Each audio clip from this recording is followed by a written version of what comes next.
සුබ දවසක් කියලා පිළිගන්නවා අදත් මගේ යාළුවෝ හැමෝම. ඔයා මේ එකතු වෙලා ඉන්නේ රචී ටෙක් ෂෝ YouTube channel එකෙන් ගේන තවත් අලුත් වීඩියෝ එකක් එක්ක. ඉතින් අද මම මේ වීඩියෝ එකෙන් අරගෙන ආවේ ගොඩක් දෙනෙක් නොදන්න WhatsApp එකේ අලුත්ම අප්ඩේට් වලින් ආපු සුපිරිම වැඩ කෑලි කිහිපයක් ගැන.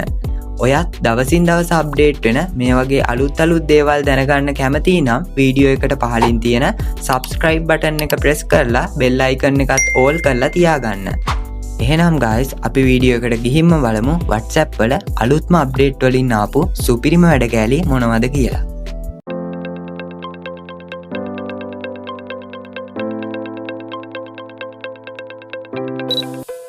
හරි යාළුවනේ මම අද මුලින්ම කියන්න යන්නේ WhatsApp ප්‍රොෆයිල් එකට ඇවිත් තියෙන අලුත් අප්ඩේට් එකක් ගැන. මම ප්‍රොෆයිල් එක ඕපන් කරගත්තට පස්සේ මෙන්න මේ විදිහට DP ෆොටෝ එකත් එක්කම ලස්සන avatar එකකුත් ඩිස්ප්ලේ වෙනවා ඔයාලට බලා ගන්න පුළුවන්. ඉතින් කලින් අපිට ප්‍රොෆයිල් ෆොටෝ එක විදිහට දාගන්න පුළුවන් උනේ normal DP ෆොටෝ එකක් හෝ avatar කියන ඔප්ෂන් දෙකෙන් එකක් විතරයි. හැබැයි මේ වෙනකොට avatar එක සහ DP ෆොටෝ කියන දෙකම මේ විදිහට ප්‍රොෆයිල් ෆොටෝ එකට දාගන්න පුළුවන් වෙලා තියෙනවා. ඒක මේ වගේ ලක්ෂණ ඇනිමේෂන් එකක් එක්ක වැඩ කරනවා අපිට බලා ගන්න පුළුවන්. ඉතින් අපි බලමු කොහොමද මේක හදාගන්නේ කියලා. මුලින්ම ඔයා WhatsApp එකේ උඩ දකුණු කෙළවරේ තියෙන ඩොට් තුනක අයිකන් එක උඩ ටච් කරලා WhatsApp එකේ setting open කරගන්න. ඊට පස්සේ මේ විදිහට බලා ගන්න පුළුවන්. ඔයා ඔයාගේ ප්‍රොෆයිල් එකට යන්න. එතන edit කියන option එක දීලා avatar කියන option එක open කරගන්න. ඊට පස්සේ පොඩි වෙලාවක් මේ විදියට load වෙයි. හරි යාළුවනේ මෙන්න මේ විදියට open වෙනවා. එතන get start කියන button එක දෙන්න.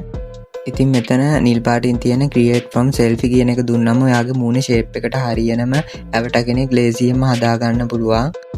මම මේක ඔයාලට හදලා පෙන්වන්න කරන නිසා create manually කියන එක දෙනවා. ඊට පස්සේ මේ විදියට skin tone එකක් select කරන්න එනවා. ඒ කියන්නේ මුහුණේ පාට ඔයාට කැමති පාටක් දාලා මේ විදියට edit කරන්න option ගොඩක් තියෙනවා. ඒ edit option වලින් ඔයාට කැමති විදියට ඔයාගේ avatar එකත් ලස්සනට හදා ගන්න පුළුවන්. පේනවනේ මෙතන body shape එකේ ඉඳගෙන හැම දෙයක්ම ඔයාට කැමති විදියට ඩිසයින් කරගන්න පුළුවන්. ඉතින් මේ විදියට ඔයා කැමති විදියට ඔයාගේ avatar එක ඩිසයින් කරගත්තට පස්සේ ඔයාට කරන් තියෙන්නේ මෙතන යට continue කියන බටන් එක දීලා උඩ තියෙනවා done කියලා බටන් එක එන්න එක දෙන්න. හරි ඊට පස්සේ මෙතන පැටින් බලා ගන්න පුළුවන් නිල් පාටින් publish avatar කියලා. ඒක දුන්නාට පස්සේ ඔයාගේ avatar එක ඔයාගේ profile එකට save වෙනවා බලා ගන්න පුළුවන්. ඊට පස්සේ ඔයාට කරන්න තියෙන්නේ මෙතනින් ඔයා කැමති විදිය ඇනිමේෂන් එකක් සිලෙක්ට් කරගෙන මෙතන පහළ තියෙන කොළ පාටේ save කියන බටන් එක උඩ දෙන්න.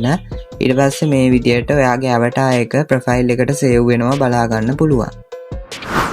මම දෙවනියට කියන්න යන්නේ WhatsApp chat එකට ආපු අලුත් අප්ඩේට් එකක් ගැන. ඒ තමයි message translate කියලා කියන්නේ. මට මෙතෙන්දී හින්දියෙන් message එකක් ඇවිත් තියෙනවා ඔයාට බලා ගන්න පුළුවන්. මම මේ message එක select කරගන්නවා. මේ මැසේජ් එක සිලෙක්ට් කරගත්තට පස්සේ WhatsApp chat එකේ උඩ ඩොට් තුනක අයිකන් එකක් තියෙනවා. එතන දෙනවා. ඊට පස්සේ translate කියලා අලුත් option එකක් බලා ගන්න පුළුවන්. ඒක උඩ දෙනවා.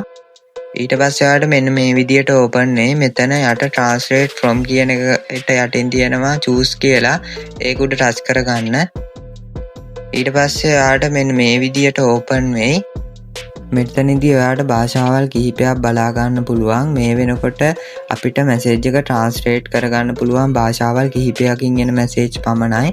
ඉතින් මට ආපු මැසේජ් එක හින්දි භාෂාවෙන් නිසා මම මෙතෙන්ට හින්දි කියලා දෙනවා. ඊට පස්සේ මෙන්න මේ විදියට ඩවුන්ලෝඩ් වෙනවා බලා ගන්න පුළුවන්.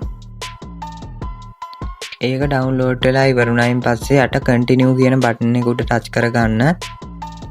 හරි දැන් ඔයාට මෙන්න මේ විදියට බලා ගන්න පුළුවන්. මෙතන translate all new messages chat කියන ටික් එක on කරගත්තොත් ඔයාගේ chat එකට හින්දි භාෂාවෙන් එන හැම message එකක්ම ඉංග්‍රීසි වලට ඔටෝම translate වෙනවා බලා ගන්න පුළුවන්. ඉතින් අපිට මේ වෙනකන් message එකක් translate කරගන්න පුළුවන් වෙන්නේ ඉංග්‍රීසි භාෂාවට විතරයි. ඉතින් අපි බලමු ඉස්සරහට update වලින් මේ message වෙනත් භාෂාවල් වලට translate කරගන්න පුළුවන් වෙයිද කියලා. ඉතින් මම තුන්වෙනියට කියන්න යන්නේ WhatsApp වලට ආපු පොඩි අප්ඩේට් එකක්. WhatsApp වල ස්ටිකර්ස් වලට ගියාට පස්සේ මෙන්න මේ වගේ අලුත් ස්ටිකර්ස් ගොඩක් අපිට බලා ගන්න පුළුවන්. ඉතින් මම හතරවෙනියට කියන්න යන්නේ WhatsApp වල ස්ටේටස් වලට ඇවිත් තියෙන අලුත් අප්ඩේට් එකක් ගැන. මේකට ඔයාගේ WhatsApp එකේ අප්ඩේට් ටැබ් එක ඕපන් කරගන්න. ඒ කියන්නේ ඔයාගේ ස්ටේටස් පෙන්වන ටැබ් එක. ඒක උඩ ඩොට් තුනක අයිකන් එක ටච් කරලා ස්ටේටස් ප්‍රයිවසි ඕපන් කරගන්න. ඊට පස්සේ ඔයාලට මෙන්න මේ වගේ අලුත් ඔප්ෂන් එකක් බලා ගන්න පුළුවන් allow sharing කියලා. ඔයා මේ ටික් එක ඔන් කරගන්න. මේ ටික් එක ඔන් කරලා අපි ස්ටේටස් එකක් දැම්මයින් පස්සේ අපේ ස්ටේටස් බලන අයට ස්ටේටස් වලට යටින් මෙන්න මේ වගේ අයිකන් එකක් බලා ගන්න පුළුවන්. මේ අයිකන් එක උඩ ටච් කරායින් පස්සේ එයාලටත් පුළුවන් ඔයා දාලා තියෙන ස්ටේටස් එක එයාලගේ ස්ටේටස් එකක් විදියට ෂෙයා කරගන්න. ඉතින් මේ විදියට ඔයා ස්ටේටස් එකක් දැම්මට පස්සේ ඔයාගේ ස්ටේටස් එක ෂෙයා කරන්නේ කවුද කියලා මෙන්න මේ විදියට බලා ගන්න පුළුවන්. ඉතින් මම පස්වෙනියට කියන්න යන්නේ WhatsApp වල privacy වලට ඇවිත් තියෙන අලුත් අප්ඩේට් එකක් ගැන. මේකට ඔයා WhatsApp එකේ setting open කරගන්න. ඊට පස්සේ privacy වලට යන්න. privacy වල පහළට ගියාට පස්සේ contact කියලා බලා ගන්න පුළුවන්. ඒක open කරගන්න. ඊට පස්සේ මෙන්න මේ විදියට WhatsApp contact කියලා ටික් එකක් බලා ගන්න පුළුවන්. මේක ඔයාගේ on වෙලා නැත්නම් අනිවාර්යයෙන්ම on කරගන්න. මේක ඔන් කරයින් පස්සේ ඔයා WhatsApp එකේ සේව් කරන හැම contact එකක්ම ඔයාගේ WhatsApp account එකටම සේව් වෙනවා බලා ගන්න පුළුවන්. ඉතින් ඔයාගේ device එක නැති වුණොතින් හරි ඔයා device එක මාරු කරවතින් හරි අනිවාර්යයෙන්ම ඔයාගේ පරණ WhatsApp account එක ඒ device එකට දාගත්තට පස්සේ ඔයාගේ කලින් තිබිච්ච contact ටික ඔයාගේ phone එකට අරගන්න පුළුවන්. ඉතින් යාළුවනේ මම 6 වෙනියට කියන්න යන්නේ WhatsApp එකට ආපු තවත් පොඩි අප්ඩේට් එකක් ගැන. අපිට කලින් WhatsApp එකෙන් ෂෙයා කරගන්න පුළුවන් උනේ එකවර ෆොටෝස් 30ක වගේ ප්‍රමාණයක් පමණයි. හැබැයි දැන් අලුත් අප්ඩේට් එකෙන් අපිට එකවර ෆොටෝස් 100ක් ෂෙයා කරගන්න පුළුවන් වෙලා තියෙනවා. හරි යාළුවනේ මම අද මේ වීඩියෝ එකෙන් ඔයාලට අරගෙන ආවා WhatsApp එකේ අලුත්ම අප්ඩේට් වලට ආපු සුපිරිම වැඩ කෑලි ටික. එහෙමනම් වීඩියෝ එක හොඳ නම් ලයික් කරන්න, කමෙන්ට් කරන්න, මේ ගැන නොදන්න ඔයාගේ යාළුවට ෂෙයා කරන්න අමතක කරන්න එපා.